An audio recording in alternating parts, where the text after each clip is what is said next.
जय हिंद दोस्तों, क्या आप हिम्मत करते हैं ऐसी फिल्मों को देखने की जिन्हें देखकर इंसान की रूह तक कांप जाए? तो तैयार हो जाइए, आज मैं आपके लिए लेकर आया हूँ टॉप 15 एक्सट्रीम हॉरर मूवीज जिन्हें देखने के बाद शायद आप रात में अकेले सो भी न पाएं। कुछ फिल्में आपके सपनों में भूत बनकर आएंगी और कुछ आपके कमरों की अंधेरी दीवारों पर साया छोड़ जाएंगी। तो अगर हिम्मत है तो इस डरावनी लिस्ट को आखिर तक जरूर देखना, और अगर आप हॉरर मूवीज के दीवाने हो तो चैनल को सब्सक्राइब करना बिल्कुल भी मत भूलना। मैं जितनी भी मूवीज बताने वाला हूँ उनमें से कोई भी नंबर 1 या नंबर 15 पर नहीं है। आप अपने अकॉर्डिंग मूवी को नंबरिंग दे सकते हैं।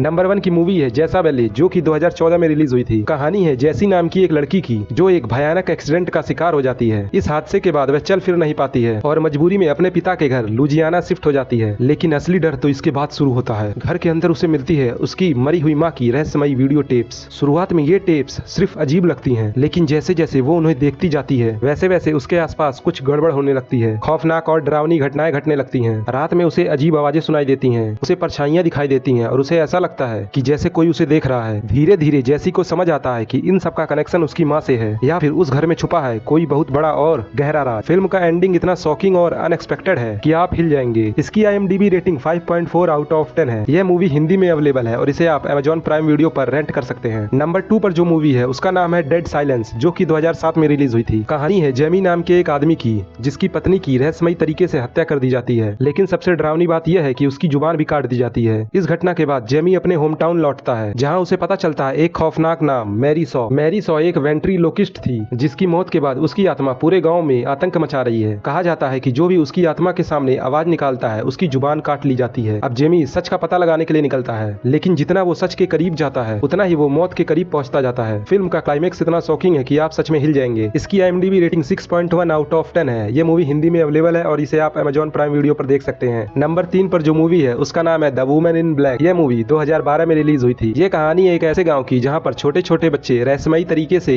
अपनी जान गंवा रहे थे। गांव के लोग मानते हैं कि इसके पीछे एक खतरनाक आत्मा जिसका नाम है द वुमन इन ब्लैक उसका हाथ है। इसी बीच शहर से एक लॉयर को उस गांव में भेजा जाता है जिसका काम है पुरानी हवेली के कागज को पूरा करना। लेकिन जैसे ही वो उस हवेली में कदम रखता है उसके साथ शुरू हो जाती है डरावनी पैरानॉर्मल एक्टिविटी। उसे दिखाई देने लगती है एक औरत जो कि किसी को भी जिंदा नहीं छोड़ती है। धीरे धीरे उसे समझ आता है कि ये हवेली उस आत्मा की है और अब वो खुद भी उसके निशाने पर है। इसकी IMDb रेटिंग 6.4 आउट ऑफ 10 है। आप इसको हिंदी में देख सकते हैं। आप इसे नेटफ्लिक्स या Amazon प्राइम वीडियो कहीं पर भी देख सकते हैं। नंबर 4 पर जो मूवी है उसका नाम है the possession of Hannah Grace. ये मूवी 2018 में रिलीज हुई थी। कहानी की शुरुआत होती है एक हॉस्पिटल से जहां पर एक लाश लाई जाती है जो कि एक लड़की की होती है। बताया जाता है कि उस पर एक खतरनाक एक्सोरिज्म किया गया था जो कि असफल हो गया और उसकी मौत हो गई। लेकिन असली डर तब शुरू होता है जब उसकी बॉडी हॉस्पिटल में आने के बाद भी हरकतें करने लगती है। रात के सन्नाटे में हॉस्पिटल की दीवारें गूंजने लगती हैं चीखों से। लोगों को समझ नहीं आता है कि वो एक डेड बॉडी से लड़ रहे हैं या एक जिंदा दानव से। इसका हर एक सीन आपको अपनी जगह से हिलने नहीं देगा। इसकी IMDb रेटिंग 5.2 आउट ऑफ 10 है। यह मूवी हिंदी में अवेलेबल है। आप इसे नेटफ्लिक्स पर देख सकते हैं। नंबर 5 पर जो मूवी है उसका नाम है, यह मूवी 2009 में रिलीज हुई थी। इसकी कहानी 1984 में सेट है जब एक फैमिली अपने बीमार बेटे के इलाज के लिए एक नए घर में शिफ्ट होती है। शुरुआत में सब कुछ सही लगता है, लेकिन धीरे धीरे उस घर में अजीब घटनाएं शुरू होने लगती हैं। लड़के को अलग अलग तरह की परछाइयां दिखने लगती हैं उस घर में और फिर आत्माएं पूरे परिवार को ही निशाना बनाना शुरू कर देती हैं। जैसे जैसे सच्चाई सामने आती है पता चलता है कि उस घर का अतीत बहुत ही खौफनाक है। यह फिल्म एक सच्ची घटना पर आधारित है जो कि इसे और भी डरावना बना देता है। इसकी IMDb रेटिंग 5.8 आउट ऑफ 10 है और यह मूवी हिंदी में अवेलेबल नहीं है। इस मूवी को आप Amazon प्राइम वीडियो या फिर YouTube पर रेंट करके देख सकते हैं। नंबर 6 पर जो मूवी है उसका नाम है द अनइनवाइटेड। यह मूवी 2009 में रिलीज हुई थी। कहानी है एना नाम के एक लड़की की जिसकी माँ की रहस्यमयी तरीके से मौत हो जाती है। इस हादसे के बाद उसकी मानसिक स्थिति बिगड़ जाती है जिसके बाद उसे मेंटल हॉस्पिटल में डाल दिया जाता है। कुछ समय बाद जब एना वापस अपने घर लौटती है तब वह अपने बहन और पिता के साथ रहने लगती है। लेकिन घर में आते ही उसके साथ अजीब तरह की घटनाएं शुरू हो जाती हैं। उसे परछाइयां दिखाई देने लगती हैं और उसे महसूस होता है कि कोई उसे देख रहा है। धीरे धीरे एना को शक होने लगता है कि उसकी माँ का मौत कोई हादसा नहीं था, बल्कि इसके पीछे कोई बहुत बड़ा और खौफनाक सच छुपा हुआ है। फिल्म की एंडिंग इतना बड़ा ट्विस्ट देता है कि आपका दिमाग घूम जाएगा। इसकी IMDb रेटिंग 6.3 आउट ऑफ 10 है। इस मूवी को आप इंग्लिश में देख सकते हैं। यह मूवी Amazon प्राइम वीडियो पर देख सकते हैं या फिर YouTube पर रेंट करके देख सकते हैं। नंबर 7 पर जो मूवी है उसका नाम है मर्सी, जो कि 2014 में रिलीज हुई थी। कहानी है दो भाइयों की जो कि अपनी माँ के साथ अपनी बीमार दादी की देखभाल करने के लिए उसके पुराने घर में जाते हैं। शुरुआत में सब कुछ ठीक ठाक लगता है, लेकिन धीरे धीरे घर में अजीब तरह की घटनाएं शुरू हो जाती हैं। दादी का व्यवहार बदलने लगता है और ऐसा लगता है जैसे किसी खतरनाक आत्मा ने दादी को अपने कब्जे में कर लिया है। रात होते ही घर में डर का माहौल बन जाता है और हर दिन एक नई खौफनाक घटना सामने आने लगती है। अब सवाल यह है कि क्या सच में दादी के अंदर कोई आत्मा है? इसकी IMDb रेटिंग 5 आउट ऑफ 10 है। यह मूवी आप नेटफ्लिक्स और प्राइम वीडियो दोनों पर इंग्लिश में देख सकते हैं। नंबर 8 पर जो मूवी है उसका नाम है 32 मलसाना स्ट्रीट, जो कि 2020 में रिलीज हुई थी। इस फिल्म की कहानी सच्ची घटना पर आधारित है। एक परिवार होता है जो कि नई शुरुआत करने के लिए एक पुराने घर में शिफ्ट हो जाता है। शुरुआत में सब कुछ ठीक ठाक रहता है, लेकिन धीरे धीरे घर में अजीब और डरावनी घटनाएं होने लगती हैं। परिवार के लोगों को घर में परछाइयां दिखाई देने लगती हैं और माहौल धीरे धीरे खौफनाक होता जाता है। लेकिन असली डर तब शुरू होता है जब उस घर का छोटा बच्चा अचानक गायब हो जाता है। इसकी IMDb रेटिंग 5.6 आउट ऑफ 10 है। इस मूवी को आप G5 पर हिंदी, तमिल, तेलुगु में देख सकते हैं। नंबर 9 पर जो मूवी है उसका नाम है द कम्युनियन गर्ल, जो कि 2022 में रिलीज हुई थी। इस मूवी की कहानी शुरू होती है जब दो दोस्त एक रात क्लब से घर लौट रहे होते हैं। तभी उन्हें सड़क किनारे एक अजीब सी डॉल मिलती है। वो उस डॉल को उठाकर अपने घर ले जाते हैं। फिर यहीं से शुरू होता है डर का असली खेल। उस डॉल के अंदर एक खतरनाक आत्मा छुपी होती है जो कि धीरे धीरे उनकी जिंदगी को नर्क बना देती है। इसकी IMDb रेटिंग 5.2 आउट ऑफ 10 है। अगर आप इस मूवी को हिंदी में देखना चाहते हैं तो आप इस मूवी को टाटा प्ले बिंज पर हिंदी में देख सकते हैं और प्राइम वीडियो पर यह मूवी अपने ओरिजिनल लैंग्वेज में अवेलेबल है। नंबर 10 पर जो मूवी है उसका नाम है सिस्टर डेथ, जो कि 2023 में रिलीज हुई थी। इस मूवी की कहानी 1940 के स्पेन की है, जहां पर एक लड़की नन बनकर एक कॉन्वेंट स्कूल में पढ़ाने के लिए जाती है। लेकिन वहां पहुंचते ही उसे अजीब और डरावनी चीजें महसूस होने लगती हैं। रात में आवाजें सुनाई देने लगती हैं। धीरे धीरे उसे पता चलता है कि इस कॉन्वेंट स्कूल में बहुत पहले कुछ बुरा हुआ था। इसकी IMDb रेटिंग 5.8 आउट ऑफ 10 है। यह मूवी ओनली स्पेनिश लैंग्वेज में ही अवेलेबल है। अनऑफिशियली यह मूवी हिंदी लैंग्वेज में भी अवेलेबल है। नंबर 11 पर जो मूवी है उसका नाम है स्वीट रिवर। यह मूवी 2020 में रिलीज हुई थी। इस मूवी की कहानी शुरू होती है एक माँ अपने खोए हुए बेटे की तलाश में एक गाँव में पहुंचती है, जहाँ पर उसके बेटे को आखिरी बार देखा गया था। लेकिन उस गाँव के बारे में कहा जाता है कि वहाँ पर मरे हुए लोगों की आत्माएं दिखाई देती हैं और फिर उसे अपने बेटे का भूत दिखाई देने लगता है। इसकी IMDb रेटिंग 5.1 आउट ऑफ 10 है। इस मूवी को आप हिंदी में देख सकते हैं। यह मूवी टाटा प्ले बिंज पर अवेलेबल है। नंबर 12 पर जो मूवी है उसका नाम है द फ्यूनरल होम। यह मूवी 2020 में रिलीज हुई थी। इस मूवी की कहानी शुरू होती है एक परिवार से जो कि एक ऐसे घर में रहता है जहाँ पर मरे हुए लोगों का अंतिम संस्कार किया जाता है, यानी कि एक ही घर में जिंदा और मरे हुए लोग दोनों ही रहते हैं। शुरुआत में सब कुछ सामान्य लगता है, लेकिन फिर वहाँ पर आ जाती हैं कुछ और ज्यादा खतरनाक आत्माएं। इसकी IMDb रेटिंग 5.4 आउट ऑफ 10 है। यह मूवी हिंदी में ऑफिशियली डब्ड नहीं है, लेकिन इसके हिंदी अनऑफिशियल डब्ड अवेलेबल है। नंबर 13 पर जो मूवी है उसका नाम है केस 39, जो कि 2009 में रिलीज हुई थी। इस मूवी की कहानी शुरू होती है एक सोशल वर्कर होती है जो कि एक छोटी बच्ची को उसके माता पिता से बचाती है। उस बच्ची के उसके अपने माता पिता उस बच्ची को मारना चाहते थे, लेकिन जल्द ही सोशल वर्कर को एहसास होता है कि असली खतरा उस बच्ची के अंदर ही छुपा हुआ है और फिर उस सोशल वर्कर के आसपास के लोग एक एक करके मरने लगते हैं। इसकी IMDb रेटिंग 6.2 आउट ऑफ 10 है। यह मूवी पार्सली हिंदी में अवेलेबल है, यानी कि हिंदी में मिल भी सकती है अनऑफिशियल साइट्स पर। नंबर 14 पर जो मूवी है उसका नाम है द बाय बाय मैन, जो कि 2017 में रिलीज हुई थी। इस मूवी की कहानी शुरू होती है तीन दोस्तों से जो कि एक पुराने घर में रह रहे होते हैं, जहां पर उन्हें एक अजीब मैसेज मिलता है, don't think it don't say it. लेकिन गलती से वो एक नाम पढ़ लेते हैं और उसी पल उनके पीछे एक खतरनाक आत्मा पड़ जाती है। इसकी IMDb रेटिंग 4.3 आउट ऑफ 10 है। यह मूवी प्राइम वीडियो पर इंग्लिश में अवेलेबल है। नंबर 15 पर जो मूवी है उसका नाम है द अदर्स, जो कि 2001 में रिलीज हुई थी। इस मूवी की कहानी की शुरुआत होती है एक औरत से जो कि अपने दो बच्चों के साथ एक पुरानी हवेली में रहती है। धीरे धीरे उसे महसूस होता है कि उस घर में वे लोग अकेले नहीं हैं। दरवाजे अपने आप खुलने और बंद होने लगते हैं, अजीब अजीब तरह की आवाजें आने लगती हैं और फिर सामने आता है एक ऐसा ट्विस्ट जो कि आपका पूरा नजरिया बदल देगा। इसकी IMDb रेटिंग 7.6 आउट ऑफ 10 है। इस मूवी को आप Amazon प्राइम वीडियो पर रेंट करके इंग्लिश में देख सकते हैं। अगर आप इस मूवी को हिंदी में देखना चाहते हैं तो यह मूवी हिंदी में सिर्फ अनऑफिशियल साइट्स पर ही अवेलेबल है। अगर आप सच में बहादुर है तो इन मूवीज को आप रात में अकेले देखने की कोशिश जरूर करना और कमेंट करके बताना कि इनमें से कौन सी मूवी आपको सबसे ज्यादा डरावनी लगी। अगर आपको वीडियो पसंद आए तो वीडियो को लाइक और शेयर जरूर करें और चैनल को सब्सक्राइब करना मत भूलना। मिलते हैं अगले वीडियो में।